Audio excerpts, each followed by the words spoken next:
What's up guys, Redrumpolie here. Today we're taking a look at the Mcfarlane Toys DC Multiverse Batman from the Snyder Cut's Justice League film. Stay tuned.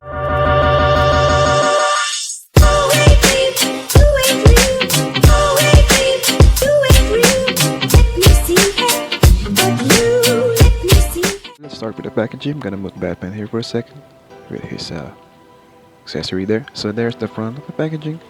We have a nice window viewing the product. Inside you have the card. I can't call it a trading card because it's not. There's the black stand. I haven't ripped it out yet because I don't want to ruin the backdrop here. So down here we have the DC Multiverse spot varnish logo and the name of the figure or the character, and the Justice League logo, which is from the Snyder Cut, Justice League 2021. And from the top, not much more because it just says that there's are 22 moving parts or 22 points of articulation, and the Mcfarlane logo, of course the recommended age. At the side we have the Batman name, of course the DC Multiverse logo. On the other side as well we have the Batman Justice League name, Mcfarlane Toys logo up here. From the back we have a nice picture of the Ben Affleck Batman, which is in a regular suit, which is kind of weird because of course we have the tactical suit here. That's the regular version. The platinum version has his goggles on his forehead. So yeah, here are the other characters included in the line. We have Aquaman, the Batman, actually comes up with 3, I'm gonna talk about it in a second, Cyborg, Flash, and the black suit Superman. Of course we have also the red and blue suit Superman.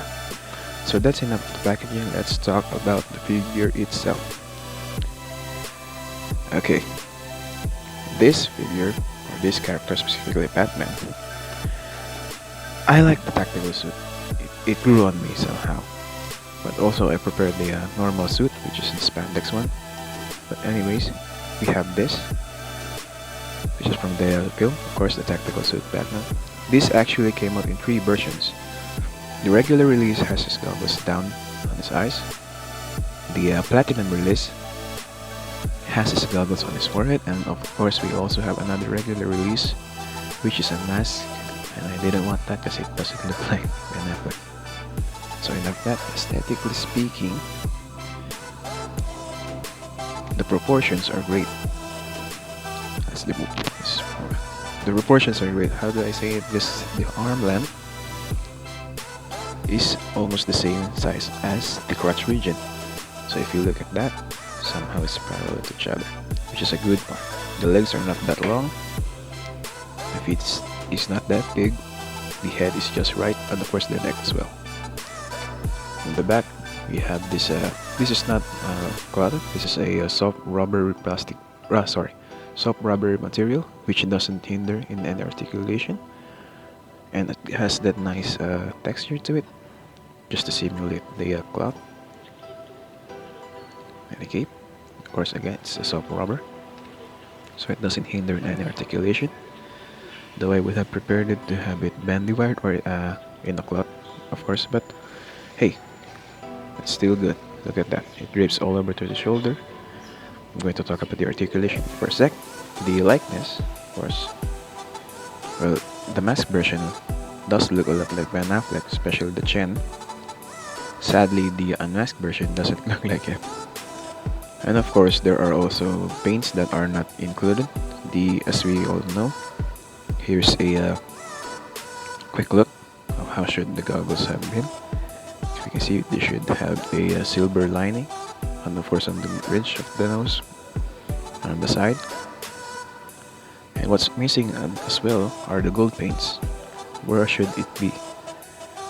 There are supposed to be gold paints on his buckles here. Also here, let's look at toothpick. Show you where the gold paint should have been. Number 1 should be here, and here, and here. The belt as well doesn't have any paint, it's just a solid black plastic, but it should have a gold all throughout.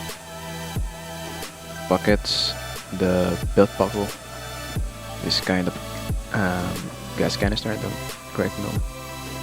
But yeah, it's supposed to have that gold paints onto it. Now, I forgot to mention that the crotch area, okay, this one is a solid piece, it's just one piece. This is a soft rubber as well, I think it's the same material as this cape. I'm going to talk about the articulation for a second, just hold your horses. So yeah, you should have a gold here, here, here, and of course, the tip of the toe, which is painted in all gunmetal. The gunmetal actually is kind of right for me. It doesn't really shine that much, which can be a problem if it's too silvery. Okay. The accessories that he comes with, if we're not counting those two at the packaging, he only has this, and it shouldn't be black. Let's be honest. It should have been the same gunmetal as the suit there. But yeah, this is the only accessory that he has, which is kind of a bummer. Because I forgot to mention the knuckles as well. Should have gold there on the fence. Yeah, so yeah, that's a bummer that he doesn't have any interchangeable hands included. I think the mistake decision that they did here was just giving us 3 versions of this with just different heads. I know there are budgets to be followed, but of course I'm not gonna sink into that much more. Let's talk about the articulation. I'm sorry, the aesthetics as well. I told you, it's really phenomenal. It's really good. It does look like him, and of course, the figure stands for about, I say, 7.5 inches, or it's really close to 7.4 inches. Yeah. Let's talk about the articulation. Your head is sorry. Let's focus that. The head is on a ball peg, which is really has this nice range. You can look left, right, up that much, down that much. Also, it gives that quick, very nice attitude there. So it doesn't really have any problems. The neck is not, it's just fixed motion, but of course it what do you call this? It saved the head articulation with the ball peg inside. Let me show you.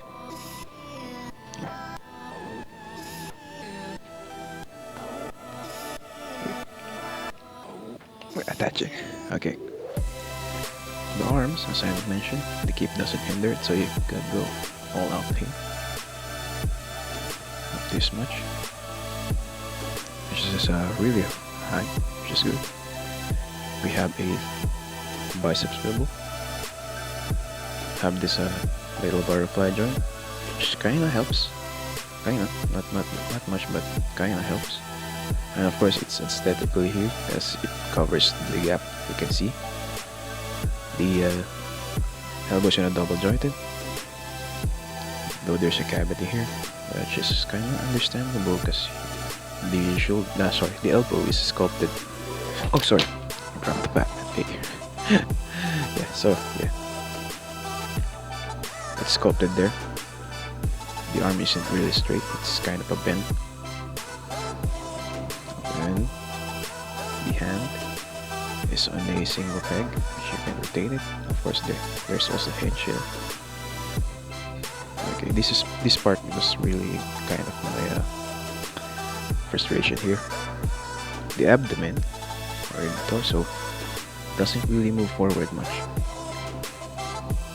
It can go all the way, can go back that much as well. Because we know Batman should somehow lean. There's a ball peg in this hip, so you can actually rotate it.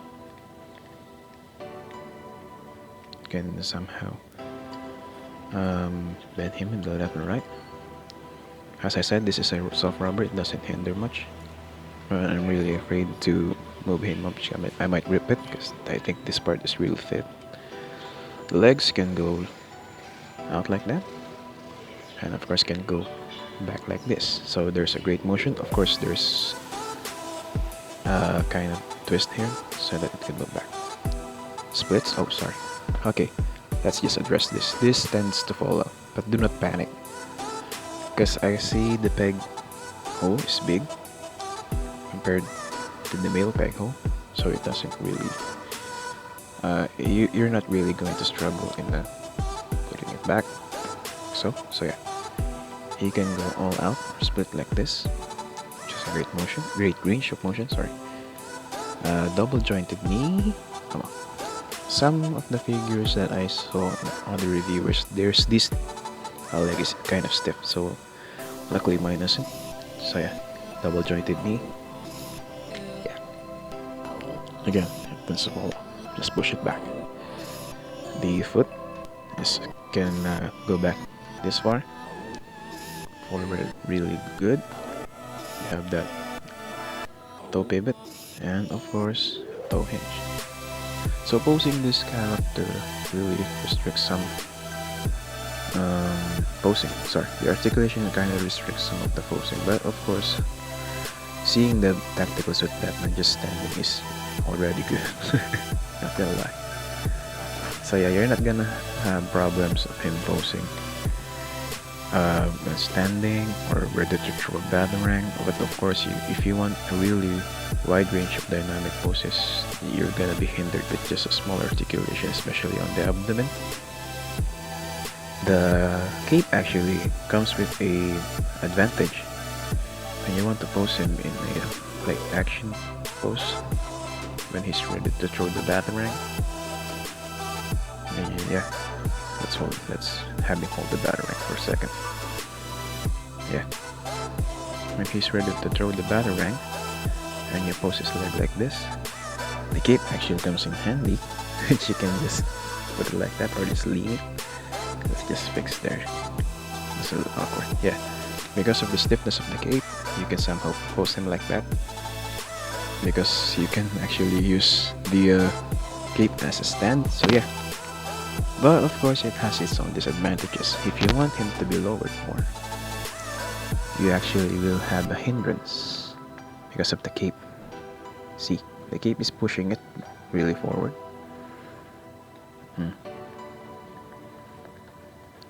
She's kind of can get a little tricky here, but you can, of course you can. There it is. But if as of the hip swivel, you can actually do it. Sorry. So yeah, but the cape is pushing him forward, which is kind of bummer. But yeah, well, I still like it. Still like the purpose of the cape. Of course, it has its own disadvantages, but it's not really big of a deal. You still have a nice range of motion there. So yeah, overall verdict for this figure is a must get, really. You have to get this. From our market, Batman is of course the quick one that gets out of stock. So luckily I actually pre-ordered this and got mine the day it came out. I'm late for the review because I'm kind of busy. So yeah, I'll be customizing a little paints for this dude. Of course, a subtle improvements because of the gold, the belt, that batarang there,